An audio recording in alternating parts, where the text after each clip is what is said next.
Joining us now, Congresswoman Pramila Jayapal, Democrat from the state of Washington and a member of the House Judiciary Committee. Congresswoman, thank you for being here tonight. It's the second time we've had an opportunity to talk this week. This evening, after your exchanges with the Attorney General, you tweeted, Attorney General Bill Barr must resign. Tell me why.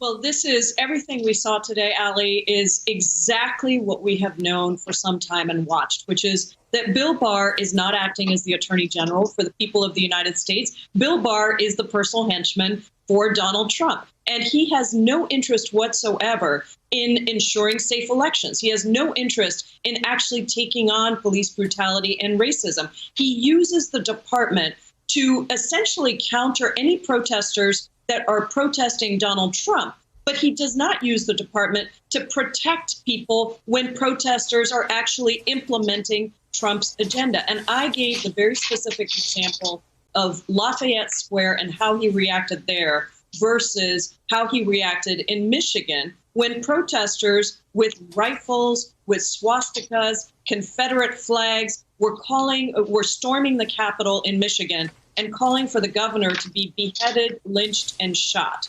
And Bill Barr actually said, it stunned me, that he wasn't even aware of those incidents. So Bill Barr showed us today exactly what we've known, which is he has no interest in protecting the interests of the American people. He just wants to do whatever Donald Trump tells him to do. And I even gave a quote where Donald Trump says, I have Bill Barr here with me, and we will activate Bill Barr. We will activate him very strongly. So Bill Barr gets activated by Donald Trump.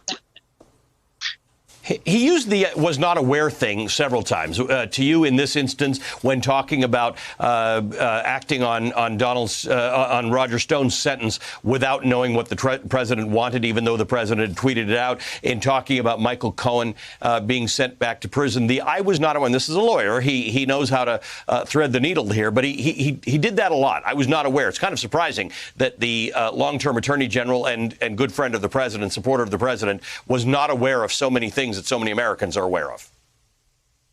Well, he's only not aware of the things that he doesn't want to be aware of.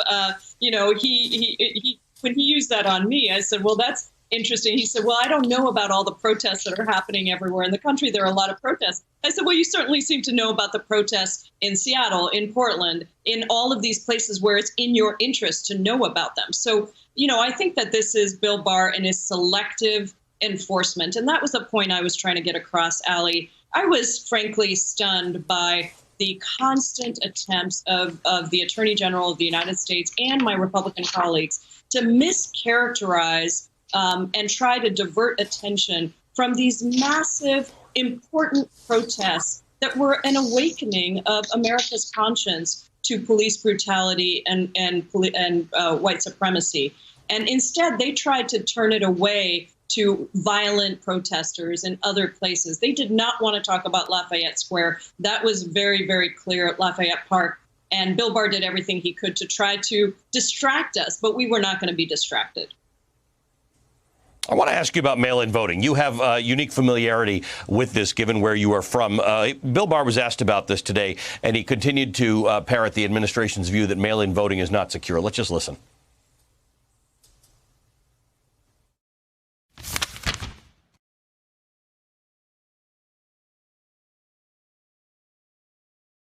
All right. You know what? I don't have the sound there, but the Congressman, Mr. Richmond, was saying, do you believe, as the Attorney General of the United States, that mail-in voting will lead to massive voter fraud? The Attorney General response, I think there's a high risk that it will. He went on about that.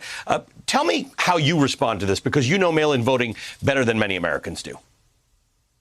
Yes, I come from the state of Washington. We're one of the states that has had mail-in ballots for mail-in voting for almost the longest in the history of other states. I think Oregon may be a little bit longer than us. I had this written down to try to counter him if I had a chance, but I ran out of time. We have no problems with fraud. In fact, we have a Republican Secretary of State who has invited Bill Barr to come and visit the state so that she can talk him through how there really are no fraud problems. I did, at the end of my testimony, submit for unanimous consent request a report that had been done by MIT that looked at 250 mail-in ballots that have been cast over the last 20 years, 250 million that have been cast over the past 20 years. And out of that, the fraud rate was 0.0005%. So 4 zeros and a 5%. So this was a ridiculous claim from the Attorney General.